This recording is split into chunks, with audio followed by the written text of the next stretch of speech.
Hey guys, welcome back to my channel. Today I am making the first video in what will be a three-part series all about colored pencils. And this is going to be the closest thing that I can do to comprehensive. It obviously won't be fully comprehensive because, like any artistic media, the ways to use them are pretty much endless. But I am going to do my best to pack as much as I know about colored pencils and how to use them and the techniques that I use them for into this three-part series. So I'm going to be using Prismacolors for demonstration purposes, but these techniques would work for anything from Crayola to Caran to Ash, any oil or wax-based pencil. That's basically just what we're talking about, oil and wax-based colored pencils. So yeah, since we have a lot of ground to cover, I'm gonna go ahead and just jump right in. So today's video is going to cover laydown, colored pencil laydown, and I basically, by that I just mean like how it is on the page and ways to get it onto the page. So we're going to talk about mark making, finish textures, and those two are kind of related, and weight. So like how heavily or lightly you put the pencil onto the paper. And all of these things in today's video and even in the upcoming two videos in the series, they're all kind of related to each other, but I've done my best to parse them out a little bit and split them into discrete categories to hopefully make them easier to understand. So the first thing I want to talk about is mark making. Now, mark making is extremely individual, and you could even think of it like handwriting or signature, and there's so many different ways to approach it. You can do, you know, the good old just back and forth, which is what like we all did in grade school or elementary school when we were coloring. You can also do cross-hatching, kind of like a tidier version of the back and forth, and you can use it to describe planes and different textures in your illustration. Now, my cross-hatching is really sloppy because it's really just not something I've ever put a lot of effort into. But there are illustrators out there who use cross-hatching and are just absolutely amazing at it. You can also do teeny tiny, really little gentle marks, whether it's back and forth or kind of in spirals. You can do teeny tiny, really heavy marks where you keep the pencil kind of directly perpendicular to the paper and really do your best to force down as much pigment as possible. And you can do a version of what I do, which is basically just like really kind of loopy, squiggly, crazy texture in all different directions, and trying to keep from doing anything that's really regular or that has a discernible pattern. I just try to make it as erratic as possible. And then you can also do any of these textures, any of these styles, and just decide to blend it all out with the colorless blender or with something like Gamsol. And we'll talk about that. We'll talk about blending colored pencils in the next video in the series. And related to the types of marks that you make is the finished texture that you're gonna get. So all the way from having like very, very little texture if you are either making really small, soft marks, or and working on like a paper that doesn't have much tooth to it. We'll also talk about papers in a future video. Or if you're blending out, these are all ways that you can create a minimal texture and have a finished look that is very refined and in some ways more traditional. And this could be good if you're doing stuff that is really detailed and you want to have a really high level of detail in your finished illustration. Trying to minimize texture or working on a larger scale will help you get those details.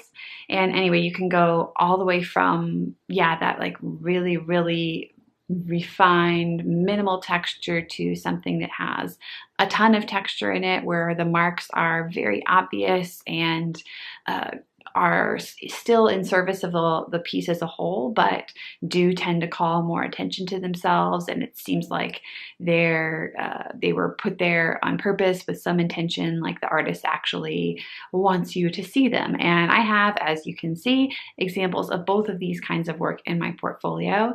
And as I just mentioned, the kind of heavier handed, more textural, really kind of lively look is definitely more natural for me. And if I'm just messing around around, that tends to be what I like to do.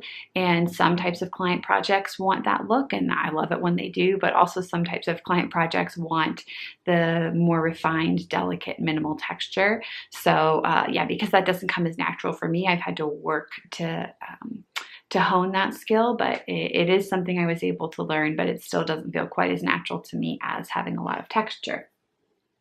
Now, the last point I want to mention on laydown, colored pencil laydown, is weight.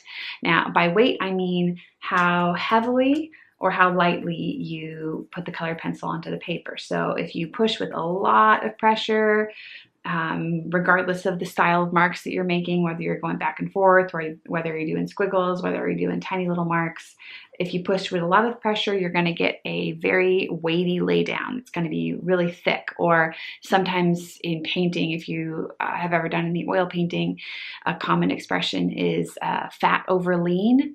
So what that means, and that principle applies to colored pencils as well, what that means is that you want to actually, rather than going right for the super heavy texture first, you want to start a little bit more delicately and not put as much pressure down, and then gradually build up more and more texture, more and more pressure, and lay down more and more pigment as you go along. And the reason that is because to a certain extent, if you start right away with the fat, with the really thick, heavy laydown of pigment, because this media is oil or wax-based, and depending on the type of paper you're using, whether you're using a paper that has a lot of tooth or absorbency, or whether you're using a paper that has less, what you're doing is you're using up the real estate. So if you lay it down really heavy, as pushing as hard as you can right away, whether you're using a dark pencil or a light pencil, you're going to have a harder time blending in other colors on top of that. Or, something that happens for me a lot is I kind of figure out the values as I'm working.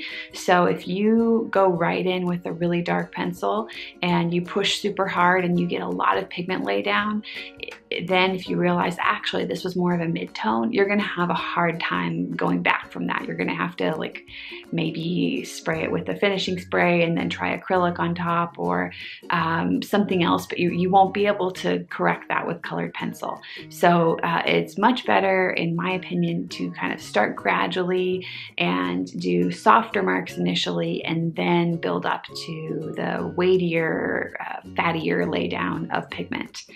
All right, so that's about it for the first video.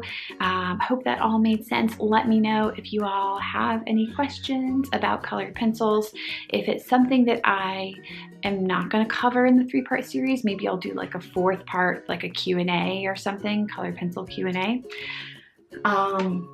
But yeah, in the next video, we're going to talk about values, so darks and lights, and colors, and blending. So that will be a fun video. And then the final installment, video number 3, is going to be kind of all the odds and ends. So papers, which papers I use with colored pencils, which ones I think work well with colored pencils, sharpening, and I'm going to briefly touch on using colored pencils with other media, even though I have done an extensive video on mixed media, which I will try to link to either on the screen or in the description box. And then how I finish colored pencil pieces, so either spray fixatives or spray varnishes, all that. So all that and much more is coming up in subsequent videos. So if you have not subscribed yet, please do. And I appreciate your watching this video, and I hope you're having a great week, and I will see you all in the next video. Bye.